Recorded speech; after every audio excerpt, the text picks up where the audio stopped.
Welcome back to the Lost Info Podcast. As always, it's keeping you awake, Jake. And Jake. All right, on this one, this case file, D.B. Cooper, a classic true I had crime. to bring the shades out for this one, though. Hell yeah. Had to, just in honor of Mr. D.B. Cooper. I was going to say in honor of D.B. Cooper. Yeah. This one, I mean, the guy is a legend. I mean, they even have festivals. They have music festivals about him. I mean, his legacy's lived on. That Without a Paddle, the movie with Matthew Lillard and Seth Green, that was based on D.B. Cooper looking for his treasure. Yeah, I don't think his legacy will ever die on what he did. It's a pretty interesting story. It's obviously one of the best true crime unsolved mysteries. Everybody's puzzled. They ended up closing the case after 45 years. It's good. I'm not going to go into all the ads because we are going to bring something to your attention in the next couple episodes. We got some exciting stuff coming. Just go to the show notes if you want to help us out. All that we've said in other case files, we'll get into better ways to help us out because we're going to revamp everything. So we're just going to skip over that, not bore you with the ads or whatever you want to call it. But do help us out when you can. All that below. Anything other than the stuff that you can buy, just go on YouTube and like and subscribe. That helps us out more than anything else.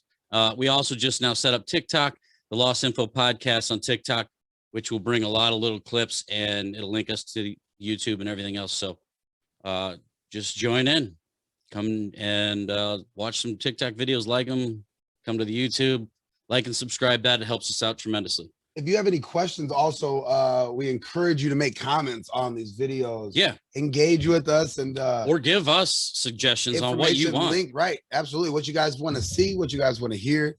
We're all ears. Yep. That's the Lost Info Podcast at gmail.com. That's open to you guys all the time. So with that, we will just break right on into this bad boy. And it's a fun case. It has a lot, and it's just unsolved. And really, if you think about it, at the time we had all kinds of other things going on. We had high profile criminals, they were all caught, for the most part, the ones that we know about, the ones that were talked about the most. And this one still just went unsolved. I think that it plays a huge part, and that is the world we were living in, though. Oh yeah, we're talking. Yeah, you wouldn't be able to. I don't think you'd be able to even come close to getting away with it in this day and age. But you didn't even have to have a picture ID to get on the plane. Yeah, it was a time where somebody got creative and pulled off. Realized how many holes there were in the system. Yeah, and they let's just exactly. They just took advantage of a situation they saw the holes and they said, "Catch me if you can," if you will. Yeah, and we'll get into that.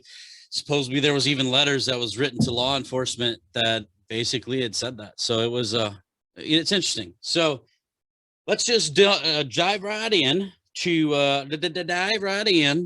the D.B. Cooper. This took place in 1971 on a stormy day. I believe it was it November, or was it? Can't remember if it was November. I don't have that. Anyway, it was in 1971, stormy day, and it kind of goes. Wasn't it a stormy evening? So it started off in the day. The whole thing kind of transpired throughout the day, and then it ended up into the night. I don't know if that was the plan on old DB's part, but that's how it ended up. It worked out obviously for him really good because a lot of even the search and rescue couldn't come out until daybreak, which gave him a great head start when he did jump out. So anyway, so basically goes, this guy, mysterious guy, he gets on this plane, leaving Portland, Oregon to Seattle, Washington. November 24th, 1970. Okay, November 24th, right. Okay. And it was flight 305, I believe. Yeah, flight 305, leaving from Portland, Oregon to Seattle, Washington. And he's a mysterious guy. It happened to be that there wasn't really that many other people on the plane. It was I think there was 36 other flyers on the plane. And he went straight to the back, sat in the back row by himself. And he went to this Florence Scheffner, which was a flight attendant. Right. Flight attendant, excuse me. Yep. And then basically he passed her a note, and the note had said, "Miss, I would like you to sit by me. I have a bomb strapped to me." And so that was how this really transpired, how it all popped off. And she lit a cigarette for him. Yeah.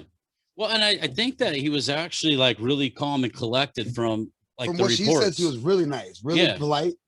Like he just had a plan, and he was drinks and smoked a cigarette. Wasn't overly nervous. Right. Yep. And well, we'll get in. I mean, I wrote some of these details down ahead of time. It ended up being $200,000. I think everybody knows that is what he got away with. At the time, I thought, he could have probably got more, but whatever. It was still, maybe he just had a certain amount in mind that he just needed for something. Because later on, there was a note that was sent to law enforcement, said he was in a rough time or something, and we'll get to that. Even with the bag, though, that's just what the bag was there. The question. Well, and I was gonna say, I don't know if you could put more on you on what he did. So. But yeah, did you? How would they? But the bag that they took was an FBI bag, right? So the thing is that he knew the bag was on board. Yeah, I don't think that. Well, it wasn't on board from Portland to Seattle. That's when they stopped at when he got the money from the FBI. Seattle, yeah, right. But I think that you have to think when you ask for when people want to rob a bank and they say I want a helicopter and I want $1 billion in a helicopter. Yeah, it's like their demands. Yeah, that doesn't even make sense. And that's the thing is some of this I'm wondering if he was just playing it out. Like how's this going to go down? You make a realistic demand. Yeah, yeah. If I say $200,000 and a parachute. Well, and the thing is, $200,000 it did say the FBI by the time from Portland to Seattle, the FBI was scrambling to get this money from the banks in Seattle. So again, it was realistic in the fact that they could gather it that quick and get it to him. And now I think he had a plan on the end, but I think he was improvising a couple places from what it sounds like, but I don't know, maybe he had this thoroughly thought out. But anyway, again, this was November 24th, 1971, again, from Portland, Oregon, headed to Seattle, Washington. And he had signed Dan Cooper on the flight manifesto or whatever it was. And this flight had taken off at 2:50 p.m.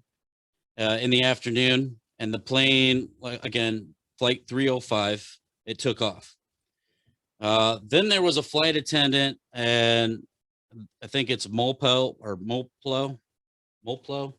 whatever her last name was, Moplo.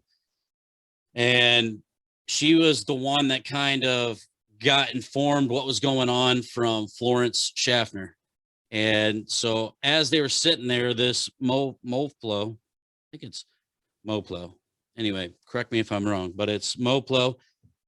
She took the note up to the cockpit and the pilot crew, which was a crew of 3. There was, the assistant pilot guy, and then, the main pilot and the co-pilot.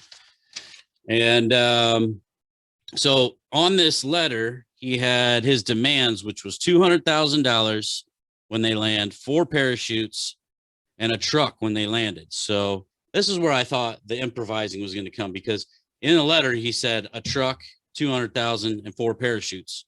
Which I don't know why the truck was there, to be honest, but that was in the letter, apparently. Well, then there was another flight attendant, and her name was Alice Hancock. And she was kind of like, she wasn't really in the mix of it from the story, but she had saw everything kind of going on and knew something was up. The other attendants going up to the cockpit, this girl's sitting by Cooper. And basically got nosy. Yeah, it was kind of like, hey, what the hell's going on? She wouldn't really take a big part, but she was kind of one of the witnesses because she had saw how this was playing out. Now, all the other passengers from the account don't really know what was going on from the flight from Portland to Seattle. So it was basically the flight was supposed to land, because it's not that far really in a flight. It was supposed to land sooner, but then they had said something about the FBI had got involved, and they had said something about, if the bomb was to go off, we don't want to have a full fuel and whatever else. So they kind of wanted to stall. So they were circling.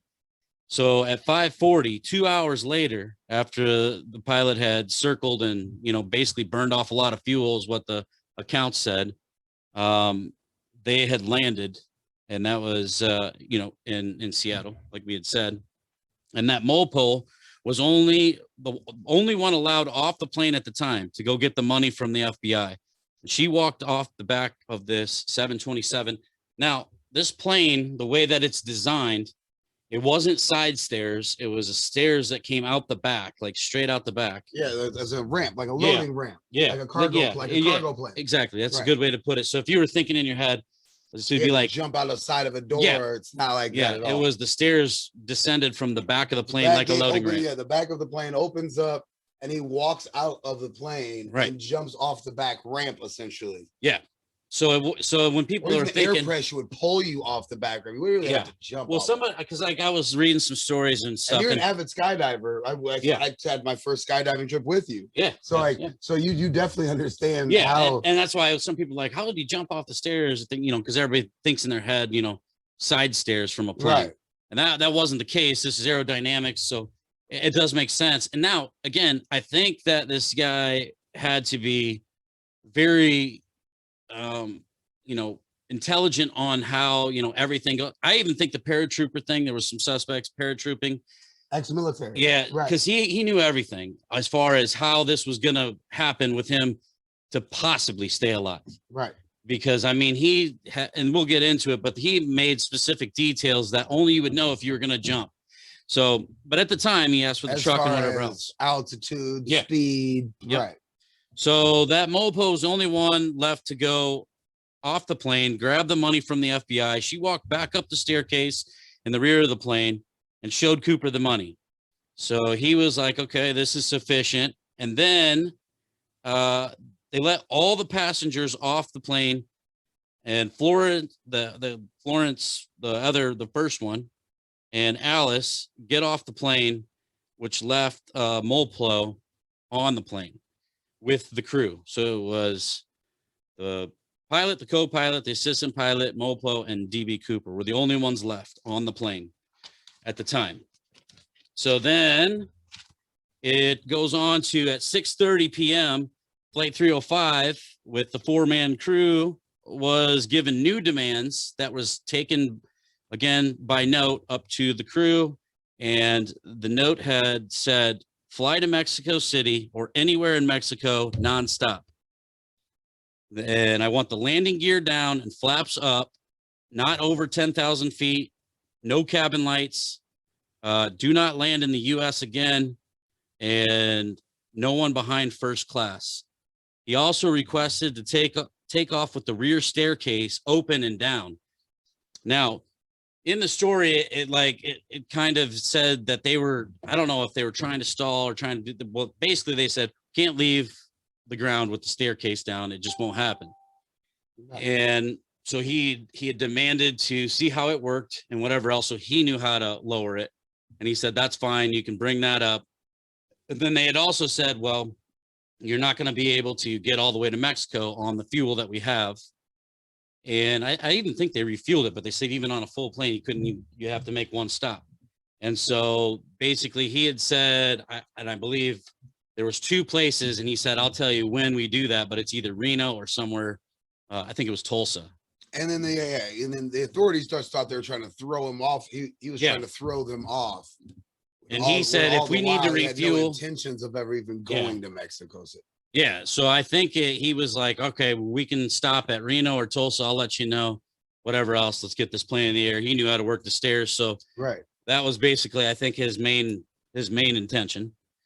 So the plane had took off, and basically the FBI. So this now it becomes night.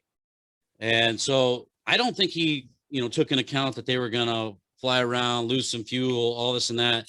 And maybe he would have waited till night. I don't know. Because it sounds either like this perfect storm, no pun intended, came together. Right. Or that was his plan originally. I'm not sure. But I guess if we go with D.B. Cooper, the legend, this was all his plan. Master master plan. I don't think that it was a fly by the seat of your pants sort of plan. I think that he had a lot more preparation than I think he's given credit for. No, and I think only the slight variations was like, that's anything with a plan. Nothing's going to go exactly. Oh yeah, but that's the whole thing, is that you have to have variations. That's why it's plan A and plan B, C, and D. And if something happens, outs. Right. And if something happens, we have, we literally, like you said, you have outs. Improvise, yeah. So you have to have those levels, and you have to be able to know. And it's not even like you said, improvising. But at the same time, when you have those planned, it's planned improvisation. It's like, it's not like we're just going in completely blind and we're just going to wing it. Yeah, I mean, he definitely. I think he thought most of it out. Well, everything's specific, even down to the point where there weren't very many. This was a 737 Boeing back in 1971. 727. 727? Yep. I thought it was 37, excuse me. Yep. But all of those models weren't the type that had the back ramp. Yeah. So you specifically that's what I think. A flight to make sure it was a back ramp. He never had intentions of that going in out. itself. But I mean, even though, and even when he asked for the 4 parachutes, like you already got to kind of figure that this is what he's not gonna go to Mexico. Right. When you ask for the 4 parachutes, I guess you could jump over Mexico. Right, but you're putting them in, like you said, with the 4 people on flight, even the flight attendant, what was it? Somebody's got it, somebody. Like the first one when they made sit with her, like she immediately said during the interview that I'd watched was, I'm gonna have to jump out of this plane. Well, I was gonna say, if you only had 4, because there was 4 in DB Cooper, somebody's dying. If that was the case. Or the pilot was going to continue flying on, allegedly. Or that. But she thought she was going to be a hostage going into even Mexico City or wherever where they landed at. She was going to be a hostage even further than just on the plane. Yeah, definitely. So at 8:05 p.m., a warning. Well, okay, so they had already took off, and then the FBI had said, "Well, shit, we're gonna have to tail them." So they even sent a helicopter that was supposed to tail them, and then they called the nearest Air Force base. You got to scramble some jets. Yeah, they scrambled 2 F-106 Delta Darts. They were planes that scrambled to follow. But again, he had the plane slow down to 200 miles an hour, and it was at 10,000 feet. So these planes were even hard to, I guess it was more or less they couldn't. And then the helicopter couldn't. You can't have a jet. You can't have a fighter jet like that out there. Well, it was stormy, everything else. Right, but you can't just have them idling. Yeah. For that, like they're burning through so much fuel at such a rapid pace. And then it just doesn't work. And at the place that they were at, 10,000 feet or right under, and the 200 miles an hour, the helicopter couldn't keep up, so it had to turn back. So at 8:05 p.m., because he had said, "I want everybody to stay above first class," so everybody was, I'm pretty sure, in the cockpit, the 4 crew. And at 8:05 p.m., a warning light came on that the rear stairs were being lowered and opened, and that they were fully opened. And they say, when they were being investigated, the 4 crew, they said between 8:10 and 8:15 that they felt the plane dip. So basically they had said they think that's when he was at the stairs and had jumped off, and just that enough kind of gave the plane a little dip. Right. And so they said they felt it jolt, and I guess the stairs might have slammed back up and then came back down from the accounts of what they heard. But they said between 8:10 and 8:15 he had jumped off. Now, mind you, so when we're talking about times, 8:13, let's just put it in the middle. It took all the way until 10 p.m. when they landed in Reno. And the rear staircase was skidding across the runway so you have 2 hours that you don't know where this guy was, other than your miles per hour, your altitude, the wind, and the time roughly that he might have jumped out where you would think he'd land. So in that meanwhile, they were trying to scramble, forces to kind of find out where would this guy have landed. But it was so stormy and rainy that they had to back off until daybreak. So it gave him a good head start. Again, now, was this his master plan? Because it worked out great in his favor. It worked out perfectly in his favor. That was the most ideal setting that he could go into outside of the northwestern wilderness. Well, and now you got allegedly he went into. So they said essentially based on the weather at the time in November. The weather for communication wise is amazing. Well, not so much for parachuting through. Well, I was going to say, so they would said if it was raining in November on the temperature that they had at the time at 10,000 feet, it would have been -6 and like -40 with wind chill. And they said if you were to parachute in that or jump out, it would feel like bullets hitting you, the raindrops. Right. So I think you're literally talking about like even on a normal, like when we parachute, it's still cold. It was 70 degrees outside, and it was 70 degrees and sunny, and we weren't near 10,000 feet, so it was freezing. Yeah. So they said it'd be -7. Just what's that? Was it 14,000 feet we did? I thought we jumped at 14. Maybe it might have been. I thought we jumped it might have been. Actually, I think it was 12 or something. Yeah, maybe you're right. Well, but I mean, basically at the time in November. Yeah. Right. But it was also, again, it was not the end of November. Yeah, I was thinking it wasn't the upper Northwest. It wasn't like you're talking about in the middle of upper, like in Pacific Washington, Northwest. Pacific Northwest. Yeah. At the end of November. Yeah. Sheesh. In the middle of a thunderstorm. Yeah, they had said that, like anybody that's flying through the sky, you're usually falling at like 120 miles an hour. That those raindrops would have felt like bullets ripping through you. Which, I mean, if you've ever even been in a really crazy storm and the winds are coming right at your face. On the ground yeah, it's like, holy shit. Now imagine cold ice. Yeah. Now just imagine going at 200 miles an hour and cold ice. And it's fucking, absolutely. That's insane. Yeah, that would hurt. But possible for sure. There was actually in this scenario, it's the only way possible he would live. So without having oxygen and whatever else, being at 10,000 feet, right? Slowing down to 200 miles an hour, having that back ramp, because that you can skydive off that. And again, that would have to be somebody that knows what they're doing on parachuting, paratrooper. That was experience. Good. That's another good point. Just reminded me. So they wanted to bring him military chutes, and he said no. He said, I want regular skydiving chutes. And so that was also a very specific thing that he had said, because he knew that I guess like on parachute or paratrooper chutes, they open automatically. They open upon the moment you jump out of the plane. Yeah, and to whereas the other one, you can pull it when you want, or at least up into 1,000 feet if it has the guards on it, and which I'm sure it did. But so then. Let's see, at that point, when they went back after they had landed in Reno, all that was left behind was a parachute draped over the seats. There was a black clip-on tie on the seat, and there was 8 cigarette butts on the seat. So dude was smoking his nicotine. I don't blame him, man. It calms the nerves. Yeah, we're going to get you off that nicotine sooner or later. Don't smoke. It's bad for you. Smoking's terrible for you. It's bad for you. Smoking tobacco. Right. It's terrible for you. Yeah, exactly. And so based on the time, it's good for you guys. Yeah. Well, arguable. The Lord's smoke. The Lord. I am an ordained minister, though, ladies and gentlemen. If you want to get married by TLI podcast, we can arrange that. We can do it social distancing. We can do it through Zoom. That'd be cool. We can absolutely arrange that. Hey, man, for the first, I don't know. Okay, for the first fan that decides to get married, either so that we can put it out there by TLI, the Lost Info podcast, we'll give you some gifts. Well, tons of gifts, and I am the alternative. And you can have your own case file with us. Right. So if you are, any one of the colors of the rainbow, I am 100% opening to marrying you.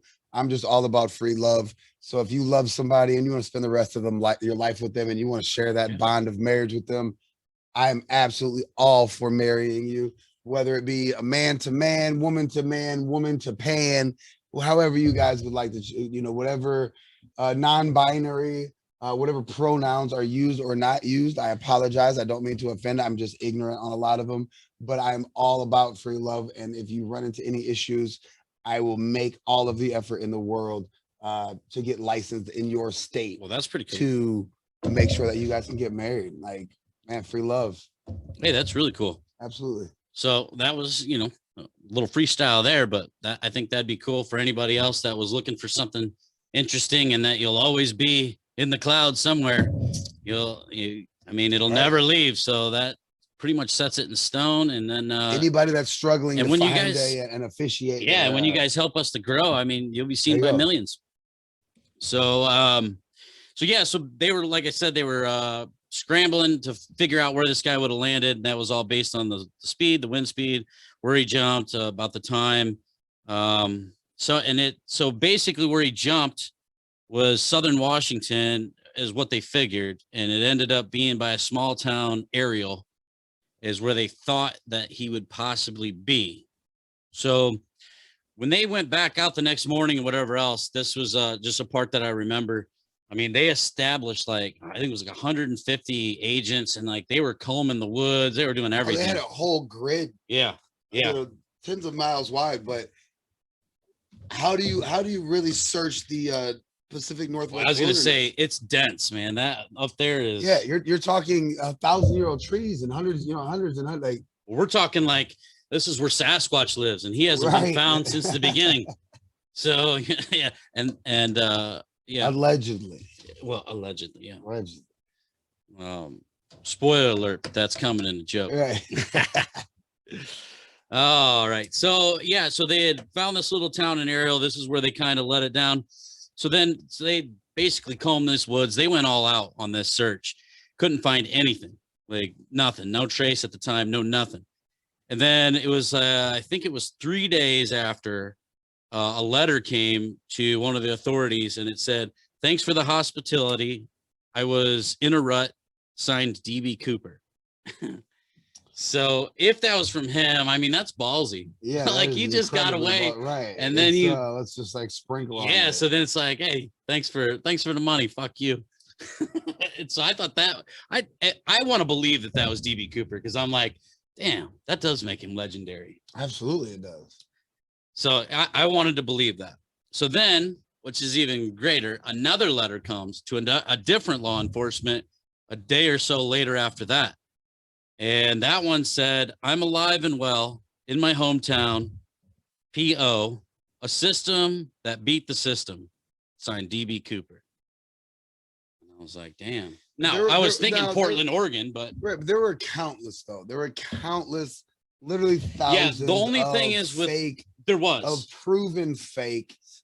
And so many people were sending notes and calls. So they kind of wanted to keep this on the hush, and it wasn't, because once the media got a hold of this, they put it out. And that's when the notes and the letters just started. But the only thing with these two, the first one, I don't think any media had got to it yet. Covered it yet. And the other one was the same style and matched that other letter. That's why they were so important in the investigation. That's the only reason. But we don't know that somebody just wasn't just sending it in to be fuck you. Now, I think that this is why everybody likes DB Cooper so much, is that, we all work for the quote unquote, the man, the government, all this and that. And he was the only one that, damn the man, pretty much got over on him. Stuck it to the man directly. Yeah. He's one of the reasons we don't, hell, you just negotiated with a terrorist. Yeah. Well, yeah. I was going to say, yeah, essentially. Yeah, the bomb. We don't negotiate. Well, not essentially. That is what it was. That's what it was. It's a domestic terrorist. Yeah. We don't negotiate with terrorists because of people like him. And he got away. So, yeah. So the FBI, I mean, they spent tons of man hours. Okay. So. Tons. We're going to let you continue, but I just had an entirely new theory. Okay. Well, we're going to get to those. Blew my mind, though. Yeah. I blown my mind. Well, then throw it out there. Why stop? Let's do it. DB Cooper didn't exist. DB Cooper was a 9/11. Because what happened after DB Cooper? Now we need driver's license to get on a plane. That's a good Now we need photo identification to get on a plane. Now we need you to get this line of security to get on a plane. Hey, that's a pretty solid one. The same thing that happened. That's pretty solid. The same thing. The only reason. Did you just think of that? I literally right now thought of that. I swear to God. We're all about false flags. We know they happen. So that's how you instill. Could have been one of the first false. Exactly. That's how you put the next line of defense in. Why do you have to have a reason? Because they give you the solution. Why do you have to take your shoes off the airplane? Because there was a shoe bomber. Why do you have to show an ID? Because there was a DB Cooper that got onto a plane. It makes a lot of sense. So I'm with it. Like, let's wait on the theories on that one, but I'm with that. I didn't want you to forget it, so I wanted you to throw it in. That because that literally just came to me. But it makes sense. It does line up. It makes sense in a good theory. Especially it lines up with our government. With what we do, and we do it over and over. We're so predictable and so maybe they did do that and just took the embarrassment because obviously they didn't catch him, so it was very embarrassing to the law enforcement, especially the FBI. But maybe it was worth the rest. You're literally talking about you had a commercial airline hijacked in the middle of a flight. Yeah, that's the biggest news in the world that day. Well, and what else could have happened that day that was bigger than a flight with civilians on it being hijacked from A to B? Yeah, that's huge. And the thing is, like you said, they dealt with a terrorism event, and then they had said in there that they had the serial numbers from all the banks, so they figured that as soon as this was spent, they were going to catch him anyway. Now, they never did get anything, and nothing ever turned up in the system with these serial numbers. They spent tons of man hours. I mean, they did, and it was years that they investigated. And I mean, the investigation went to the extent of, I mean, and then we're going to get down there. So later, they came up with a few suspects, and you can pound search these. We have a couple of really solid suspects. So Ted E. Mayfield was their first big suspect. Pound search his name, but he was a pilot and a skydiver. I think I want to definitely fits the criterion for being a DB Cooper. Yeah, but he was a pilot and a skydiver, but he had a solid alibi, I guess, or something. But or at least he had receipts that said he was somewhere else. I don't know, but he was one of the very first ones. And then, so later down the road, after a lot of investigation, a lot of man hours, like we said, everything else, some bills turned up on a beach. It was I think it was a father and son fishing or some shit like that. On the beach. And they had found, it's like, basically they saw something in the sand, and like the story goes, he like just barely had to brush the sand over. So it wasn't deep, but he just brushed the sand over, and there was a ton of. But as far as the archaeologists or however you call it, but they said that is a washable beach, that you can find things that were 1,000 years old there, or 10 years old, or 10 days old. I think what's important, all mixed and washed together. Right. So the fact that it was so high to the surface is not a cause for concern. But I think that's what's important, is that it wasn't like in a hole.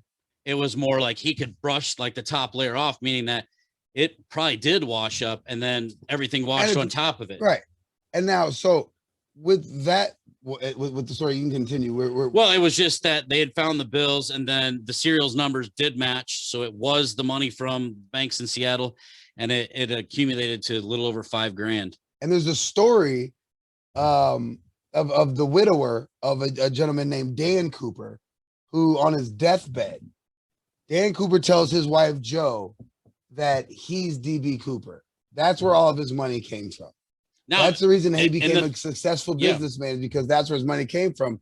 And she recounts a story when they were on vacation at a hotel a couple 100 miles north of that, that he throws a paper bag full of money while arguing with himself, and I quote, while arguing with himself on the bridge. He throws the money over. Because they said that this place would have been 40 miles south of where they thought. That's where the river would flow. So. And Joe's personal historian is saying that he has all of the river run, the river routes. Oh, they did a lot. They went through everything. He said that if he dropped it in at X, it would show up at Y. Now, and this money was pretty much like non-usable, so it was damaged. It was heavily damaged. It had been in the water for quite some time. But it had the serial numbers visible, so they could match it to it was the money, or at least this $5,000 was the money, or part of the money that came out of DB Cooper's heist bag, whatever you want to call it. But so she recounts also that he had left in the middle of the night, and he came back 4 or 5 hours later and completely covered in mud. Yeah. And then in the middle of the night shows up covered in mud, upset, irate, goes into the shower, cleans off, comes to bed, and acts like nothing ever happened. Now that's pretty compelling. The only thing that's weird is that if you look up DB Cooper, there is a ton of, like, you hear a story, and now I don't know if it's the way the journalists write it, But it's like, oh, that seems like it could be legit too. That one might be a little more compelling than most, but there's a lot of people that claim to be him or even tried to be him and recreate what he did. Like DB Cooper swept the nation. Everybody wanted to get over on the man. You're absolutely right. You have to. We're gonna pull up a side by side of Dan Cooper, who on his deathbed told his wife Joe Cooper that he's DB Cooper, and you guys be the judge of it. Depending like that, that's one of our main suspects. So pound search that. But it's Dan Cooper, and we're gonna show you the side by side here shortly. Yeah. Well, there's Alice Cooper too. So, and that's another thing that I want to say is that so over time, there's been a lot of comparisons to like there was a movie producer that they said all of a sudden came on the scene, had a lot of money to produce these movies. He was from Portland, Oregon, all kinds of stuff, and they said it looked like him. There was even one that people have compared Ted Cruz in his younger years. And then Ted Cruz apparently admitted to it too. And I thought, I don't know, there's a lot of weird shit. I don't trust Ted Cruz anyway. So I think this is the one you're talking about here. Nope. No. Just pause it. And we're back. And we're back. So we had to find the picture of the guy, Dan Cooper. That's that's Joe's deceased husband. That's so weird when you're going. This guy. This guy. That is Joe's deceased husband, who Joe has said she has witnessed him coming into their hotel room late at night in the upper Northwest, coming in the middle of the night covered in mud, and then the following day having a bag full of money and throwing it into the water. That was the same waterway that led to the beach where the washed up money was discovered. So, and on his deathbed, he had proclaimed he was DB Cooper, the hijacker. Okay. Well, I mean, so that is suspect number one. That's pretty compelling. I mean, you can pound search that. Dan Cooper. So in 2016, the FBI suspended the case, only being reopened if more of that money was found or the missing parachutes were found. So something substantial. Yes, basically something substantial could reopen. Because other than that, it was just we were at a stalemate. Some uncle or grandpa sitting there over the campfire telling tales. Yeah. And so unless they were showing up with a parachute or a stack of washed up bills, the FBI said, we don't want to hear it. Yeah. Well, it's because they've spent so much time so much taxpayer money. Yeah, resources. Hey, shit. Now, it's not free. In this time frame, they interviewed 800 people as suspects. 800. That's a lot.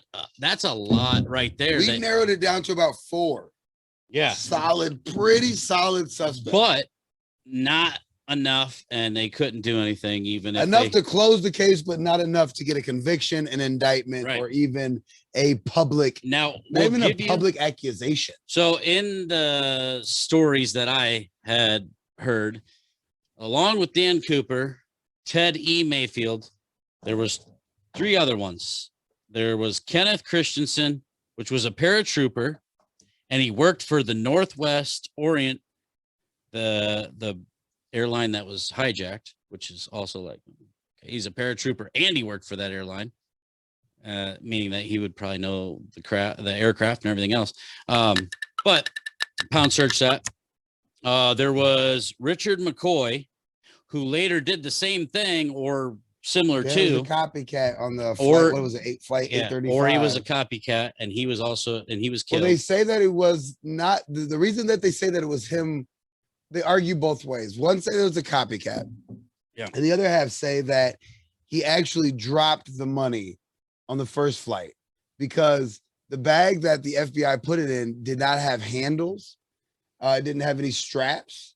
So it literally was just a burlap bag, basically like a normal bank bag. Well, I was going to say it just had one zipper on it. Yeah, if you jumped out, that would be hard to hold on to. At 10,000 feet during a thunderstorm, jumping out of a plane, holding on to $200,000 without it being able to be strapped to your person. Yeah, and it's going to yank you up. There's no way you could find it.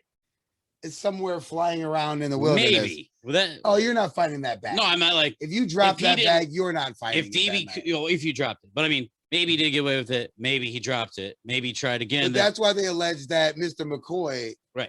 Robbed it again a handful of weeks later. And it was kind of the same scenario and 500,000 when McCoy. Pretty much the same scenario. Yeah. So we don't know. Minor differences. Pound search that as well. And then the last one. So that would be suspect number 2 is Mr. McCoy.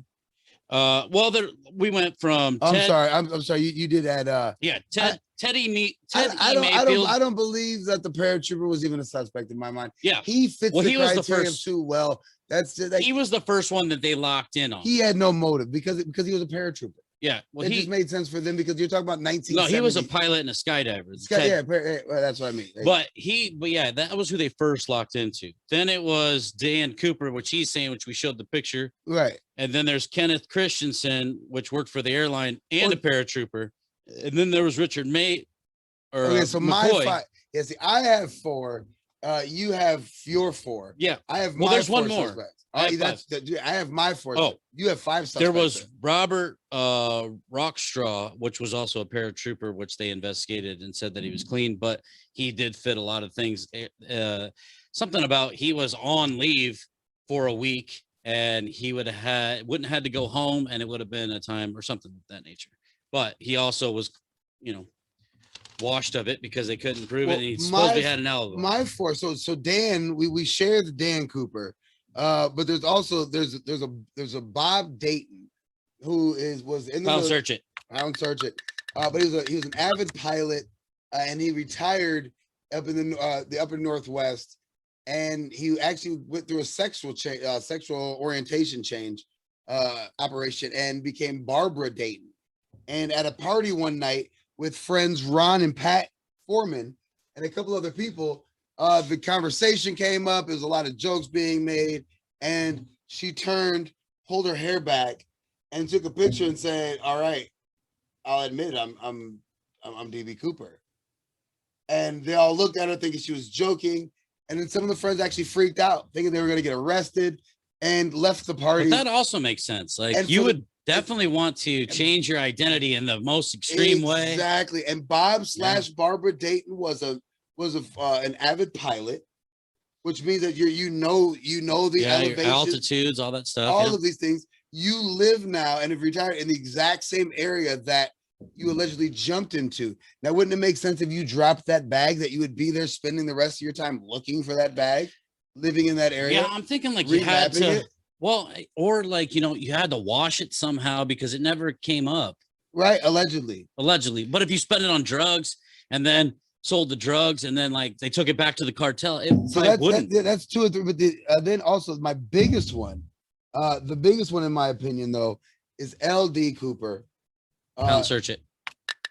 The niece of this gentleman, Marla Cooper, recounts her father helping his 2 brothers, LD Cooper and his other brother, after he coming home bloody one night after this plan of a huge robbery, and then shortly thereafter he showed up to a Christmas and he never came home again. But they came into a windfall of money. She took lie detector tests for the FBI. The FBI said that they're comfortable closing the case around her. There's not a lot of evidence other than her historical recount of it, her memory recount of a young girl recounting what had happened, allegedly. And that's about it in this documentary that they present. But there's not a whole lot of physical evidence other than just her recounting the well, and I think that we find that in a lot is like, well, he didn't leave a lot of evidence. So DB Cooper left 8 cigarette butts in a clip-on tie. They had said 8 cigarette butts have DNA. Yeah, but I mean, you would think, but you can swap it today and drop it in 23andMe. But if you're not in the database, I mean, it wouldn't matter. Drop it in Ancestry. Yeah. You got to be able to find a cousin. That's how they found the East Area rapist. They literally created a profile. 1971, though. Right, I understand that.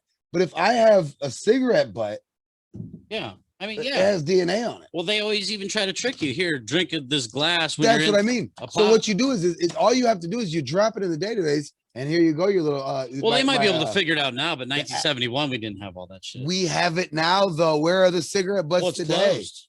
Where are the cigarette butts? Well, the case is closed. Where are the cigarette butts? Well, I would guess they'd be in evidence somewhere. Can we subpoena these cigarette butts? I don't know. We should.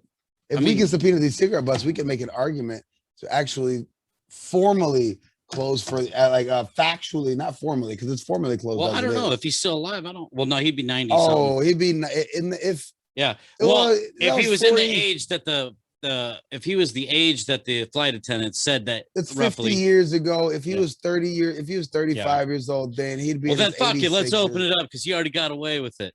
Right, and I think at this point they're gonna just give him a slap on the wrist. Yeah. Well, fuck it. He's too old anyway.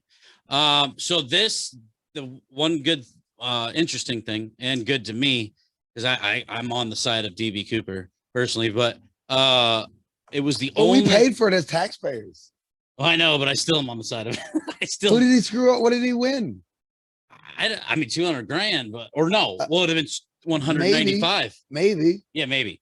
I don't know. I'm still on the side of sticking to the man, so I'm with it. Oh, I feel all of what you're saying, but yeah, I know. Well, no, I get that too, but splash in the pan. Fuck it. I like making the FBI run around for this long and not find a damn thing. Fuck them. I think it'd have been a little bit better if he would have done something along the lines of like making FBI agents get on the plane and then removing the pilot.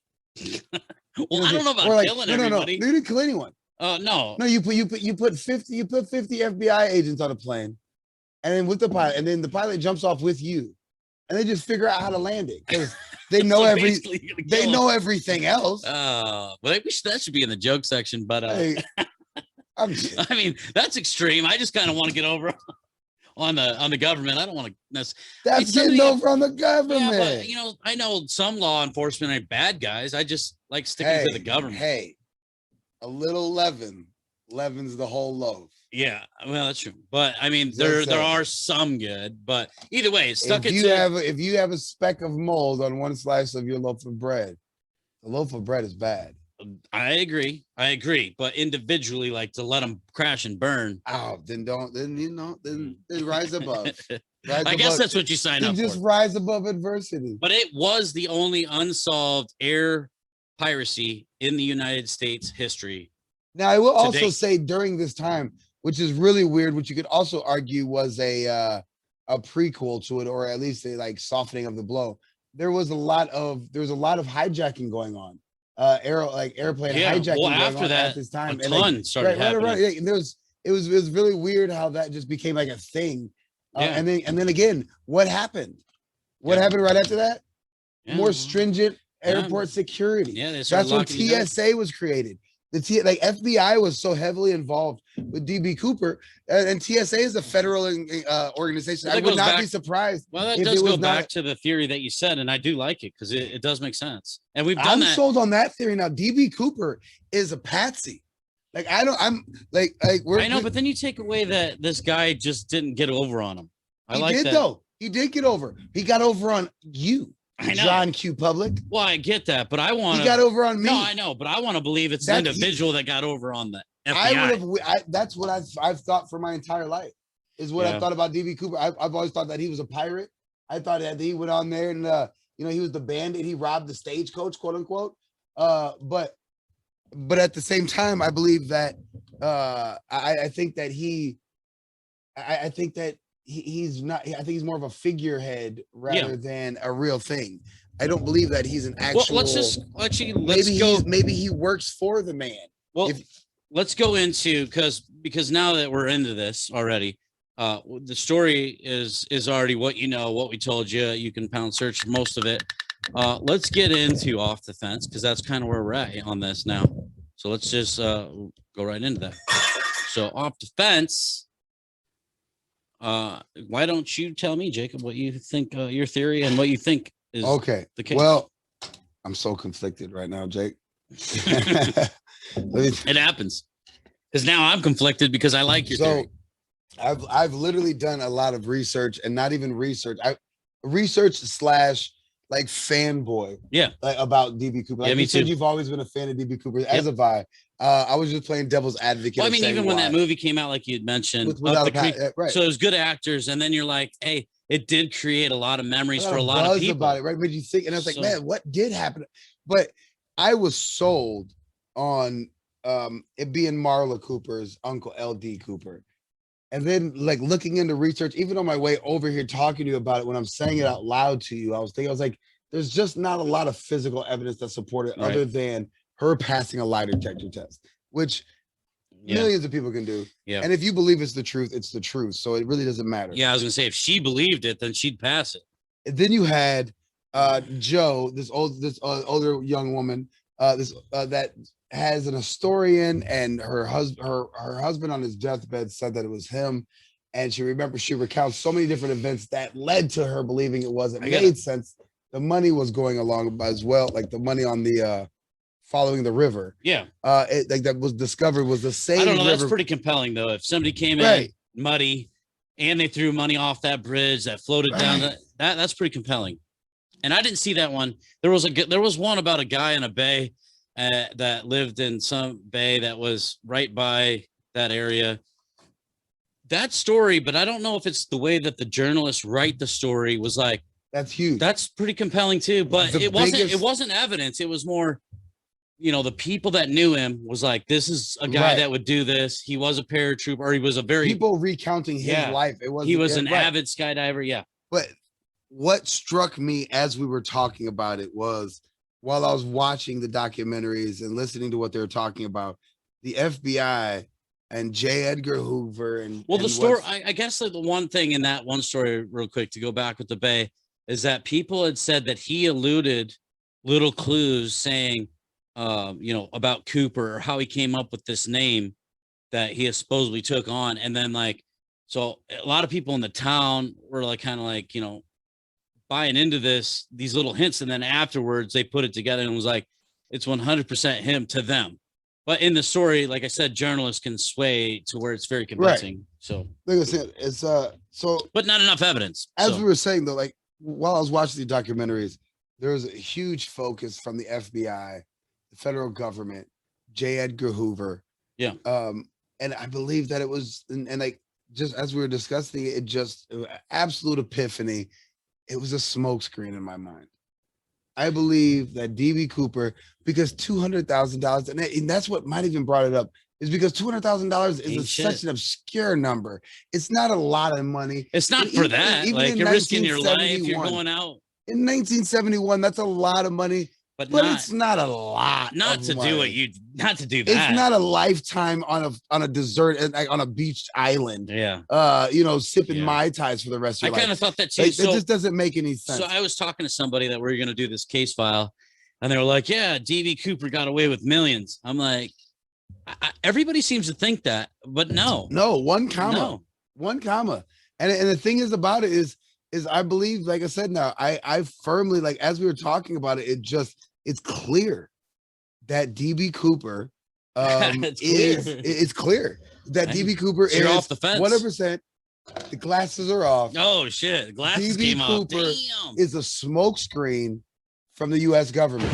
Mind blown. Took the glasses off everything. After this, we were talking about substantial changes in security. It was a pivotal moment. Let's look up when TSA was created. J. Edgar Hoover was huge on the government side. Why don't you look that up? I will definitely look that up because that is a good point. Because if let's say before he's doing this, while he's doing it, I'll talk while he's looking this up. But let's just say on Jacob's off the fence. We do Jake and Jake. It's easier to call him Jacob while we're on air and me Jake, so that we can verify the two. So Jacob is the second Jake, and Jake is the first Jake on Keeping You Awake, Jake and Jake. But either way, if you can prove when the TSA was established and when that started coming down the pipe, that would lead credence to what you're saying. The whole point. TSA was created right after September 11th in 2001. Okay, well, let's say that's when TSA was created. That's when they went full. Let's say when they went full federal. required. Right. There we go. When IDs were required to get on. Because TSA, that just proves that TSA was created. They went federal because of that's September the thing 11th. A false event does create the solution, right? The problem. They've solution. done it. How many wars? World War I. Yeah. We got into it for that. World War II. We got into it for that. What was it, the U-boats in World War I? Well, it was the fake Pearl Harbor in World War II. Well, they create the problem and they give you the solution. So we have to see when IDs were required, because if that's after 71, that would lead credence to a false flag event created to more monitor the public, like they do a lot. And so that would be interesting. Now, I do like the theory because everything we talk about basically it's an outline of what our government does for these exact things, is that they give a problem and then they say, hey, here's your solution and we'll give you that. And then, it's just like, everything that's happened in the past. That's why on the pandemic, it's like, now we give you a vaccine done in 9 months. And, it's like, I don't know. I don't want that. Yeah, exactly. I don't want that. If you're pushing it that hard and no, I don't want it. But it does make sense. And I do like the theory because, that would lead to me to think that is a very good possibility of why this all happened. And this story is never left. So even more so that it's stuck, and that's usually what happens. Like, you'll never forget blah, blah, blah quotes, but everybody forgets because we don't ever hold them accountable. But I mean, nobody ever forgets 9/11, yet we never got any answers. We never forget the day. We never forgot what happened. We never forgot the results of it, but we never got any answers. We never held anybody accountable. We didn't even spend, enough money on the investigation. So yeah, I mean, nobody forgets the day, but we all forgot who was guilty and who was, who was the head of it all. And that's the thing that it comes down to in a lot of these cases. So that's why I like that theory. That is good. I'm going to move on to my jump on the fence while he's looking that up. So my off the fence, and I think this is because, like we'd said, it creates a lot of memories. It's from when you're a kid, even in that movie, whatever, they were kids when they heard the story and they did all the mapping and whatever else. I don't know if anybody did that necessarily when they were a kid. If they did, good for you, because that's awesome. That means that you were doing a lot of research and looking things up when you were a child. But either way, it was memorable, and you just, you always heard about DB Cooper was the gangster that got away and basically stuck it to the man. So now I like Jacob's theory because it does, lead to me to think that the government would do some stupid shit like that just so that they could enforce more rules. But I want to think, and I'm just going to go with this because maybe the nostalgia and the legend that he was to me, I think that this guy came up with a plan, got the 200 grand, threw some shit in the fucking water so it washed up with the plan. And just dipped out. And he sent the note in saying, hey, I was in rough times, thank you, whatever else, thanks for the hospitality, because he needed a certain amount to start a business or whatever it was. And he was like, fuck you, the systems beat the system. And so I want to think that was the guy that was the legendary DB Cooper that did what he did, got away with it. So that's just more because I want it to be that. But I do like Jacobs because logically that makes sense. Yeah, I think. Did you find out the ID? No? I didn't. It's a little bit more. All right, Brown, search it. You guys can search that yourselves. Please help us. Yeah, please help us. Or, we're gonna send you a T-shirt. Whoever sends in the answer for that, the year that it was required. That sounds good. For the Lost Info Podcast at gmail.com. Do it. Yeah, the first 5 that send it in, we'll send you out a free T-shirt. Send us the return address for where you want the T-shirt sent. And we'll send you some some Lost Info podcast merch. Sound good? Podcast merch. All right. We're going to take a quick drink break, refill our drinks. We'll be right back with you. All right. And we're back. Thank you for letting us take a quick break. It didn't seem long to you, but it was long to us. So we are going to move right on. This is a fun case file. Again, look up some other things. There's a lot on there. It's funny, like some of the other stuff that you read about in this case file. I mean, like I said, they compared Ted Cruz and all kinds of things. And apparently on a Twitter, he admitted that he was DB Cooper because people had said it so much. Wish he was as cool as DB Cooper. So it'll break us right into that. Will be the segue into the joke section.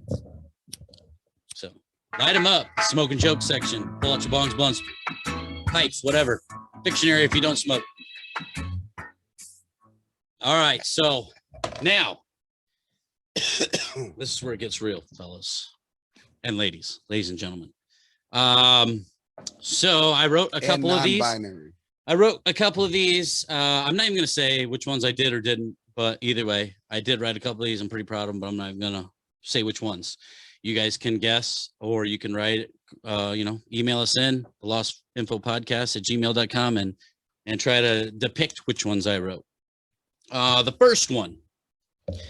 You ready? Oh, I'm waiting on you, boss. All right. I'm excited. So just make sure that you don't take a DB Cooper in the bed. All right. Is that where we start? Okay. All right. So we talk about DB Cooper and how he's legendary, but I don't want to be too condescending about a condescending. Hey, a condescending. I will give that. That's a solid 7. Wordplay, a 9. Easy. Condescending, right? I thought. And now again, I'm not gonna say whether I found that one or I wrote it, but when I see somebody that I know that is a criminal and they're walking downstairs, I'm going to say, stop being condescending. Yeah. Okay. Because of that right now. I like this new thing we just started. How about you, if the ones that I say, you give a 1 out of 10, and ones you say, when we look them up, whatever else, right? I'll do the same. Absolutely. I like it. I'll come up with the facts, you come up with the jokes. The fans write in or go to our Facebook page, go to our TikTok, go whatever. And the ones that we say, you also rate them so that we can see. Please be involved. Yeah. That way we can see which ones you like, which ones we don't. All right, moving on. So it was said in the year of 1971 that there was a tie for an undisputed champion all the way up until 1971, undisputed champion for the hide and seek championship. It's between Bigfoot and DB Cooper.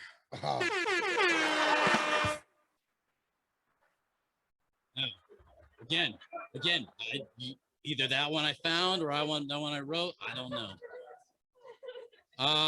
And it was actually the Pacific Northwest hide and seek champion. So there was a tweet, and we all know that this tweet had got a lot of traction. Apparently, they had compared Ted Cruz to DB Cooper, and so in this tweet, he admitted that he was DB Cooper. And so I believe Ted Cruz would take credit for anything successful at this point. However, if it's true that he was DB Cooper, it wouldn't be the first time and the only time that he's fucked America. And the fact that they recovered money, I would absolutely believe that he fumbled the bag. And still, okay. Oh, we forgot to grade the hide and seek champion. Oh yeah, the hide and seek champion, not as good as the last. No. It's not as good as the next. No, we're just gonna glaze over that. Okay, one. Okay. We're gonna say that one didn't Ted happen. Cruz. That was a call. Ted Cruz, solid 7.5. Just because we both know, and a follow-up from you, right? So exactly, because we know, because it's like you alley-ooped it to me. It's like, because Ted Cruz is known to fumble the bag. Hey, what did he do? So that was a hurricane. That was a 3-piece punchline. It was a triple deke. Yeah, the triple deke. I'm gonna give it an 8.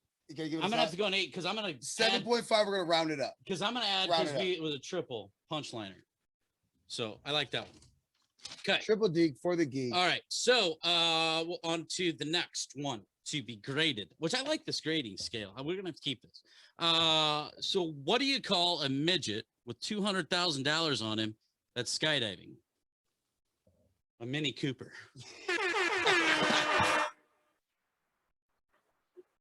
I think that's the one. I think that's the one. That was pretty good. That was pretty That's not bad. I I like want to that say one. that I wrote it because I did, but I like that one. I'm gonna take credit. But that Yeah. one, I won't. I actually, there's two more. Actually, I wrote up the last one, but I'm just gonna say that because I do want to take credit for them because they're good. And I like it that took me a one. long time to work on. What did we get? Right. What'd you give it? Oh, that was a solid 9. All right. Cool. That was a 9. Cool. It gives me a little confidence so that I can write you better jokes the next time. Oh, yeah. Okay. So in DB Cooper's demands, he had said that he needed 2 sets of parachutes, which was 2 sets of them. And so basically this guy did all the planning. He jacked the government. He jumped into the dark on a stormy night and never to be caught. I'm going to have to say those extra parachutes were for the massive set of balls this guy has.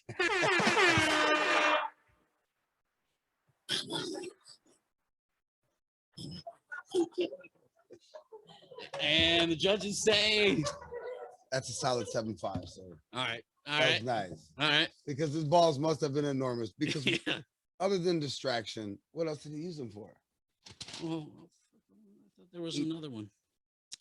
Well, I guess that's it for you guys in the joke section. I thought I had another one in the chamber. Well, that was joke. Actually, I like that joke section. I actually had a little bit more time to work on some. Actually, you know what? I'm gonna take more time to do the joke section because it's more fun at the grading scale now. We're gonna grade them, And we're going to need. you need to grade them. We need the audience. That's what we need you out of the viewers and the listeners to vote on it. Yeah. So we're gonna set up a poll on each one of the one of the installments, and so we could do a joke section on the Facebook to where you do a poll and you just click which one of the jokes you was like the best. Yeah. Right. And then if you want to say like if you want to type in a comment and grade them by number, you can do that too, or just the Lost Info Podcast at gmail.com. Absolutely. But yeah, so looking up jokes on DB Cooper, there's none really. So there was only one. I won't tell which one, but there was only one that was from the internet. So very nice. So I will try to do jokes because I think it's fun to write. Now, if I had a really good comedian, I think that it would be even better because like it's not necessarily the joke sometimes, it's the delivery. And like I do know. So I was a huge fan of Rodney Dangerfield. Right. His jokes weren't great, but his delivery was like just nostalgic. He just, yeah, I want to make $14 the hard way. To the waitress. So absolutely. So funny. So we're gonna do a shameless plug. So they have tomfoolery on over at the Renwalk or the right. They have mansion. they have tomfoolery Renwood, over at the Renwick Mansion, Renwick. owned by best friends of the world, Dane and Sarah Moulton. Super cool place, by the way. Great, amazing location. They're great people as well. All of the shows are great as well. That's in Davenport, Iowa. Pound search that. Oh, we should figure out if we can get a comedian from over there to help us write some of these jokes, maybe get them on the show. They're definitely that would be cool. Maybe some of these people, maybe some also. Well, if we could extend the joke section, if I had some other people to put it on. And I think the joke section is like, okay, so like when we're talking about some of these really hard topics, yeah, you're not supposed to joke about things like that, but if we don't have laughter and everything, we don't have much. So if we can lighten it up before we get off with you guys, no pun intended. But if we can lighten the mood, we should have did a drum roll for that one too. But, right. If we could just lighten the mood before we end a topic, it makes it much better for everybody else, because then it's like some of these ones are hard to take that our government is doing these things like 9/11 or something like that. So at the end, if we don't just lighten the mood, it just feels like, even researching those topics, it feels like a lot weighs on you. Like, man, what can I do? Right. But what you can do is just research and know what they're doing. And then, hopefully in the mass consciousness, we overcome this stuff. Is how I look at it. So, I mean, what we can do is take it on the chin because it's already done. We just have to not let them do it again. So, but we continue to do that. Yeah. And as significant as that sounds, it's wishful thinking. It's hard. I mean, they've done this for hundreds of years. We're failing an open book test as it is. I like the meme, and I think this is what helps me a lot. Is like there's a meme with what looks like basically individuals that would be slaves, unclothed, on all fours, and then there's a Monopoly board on their backs, right? And then all of the elites are playing Monopoly, and it says if you just stood up, it would end their game. And that one, I believe, because we have the numbers, it's just they have the control as far as manipulation, propaganda, media, everything that they do. But if we all come together and just realize what they're doing, we just say, hey, you're done. We're done. I wish, I hope, and hope and I pray that's something that happens. I think we're going to wrap this one up. We haven't had a story time. My hard drive crashed. I had a lot of 6 feet. I can't see the bottom. Oh, 6 feet, motherfucker. Hey, I like that. We got Samuel L. Jackson. 6 feet, motherfucker. I like that. So anyway, like I was saying, hard drive crash. We lost some of the stories that we had for story time. The Galactic Story Assembler. We will bring that back on demand. Again, the Lost Info Podcast at gmail.com. If you liked people's firsthand accounts, write into us, tell us that you want those back. We will try to get them back, or at least get more. I lost a lot of them, so that really sucks, but that's electronics. Sometimes you win, sometimes you lose. But with that, case file DB Cooper is officially closed. This is the Lost Info Podcast, and we out.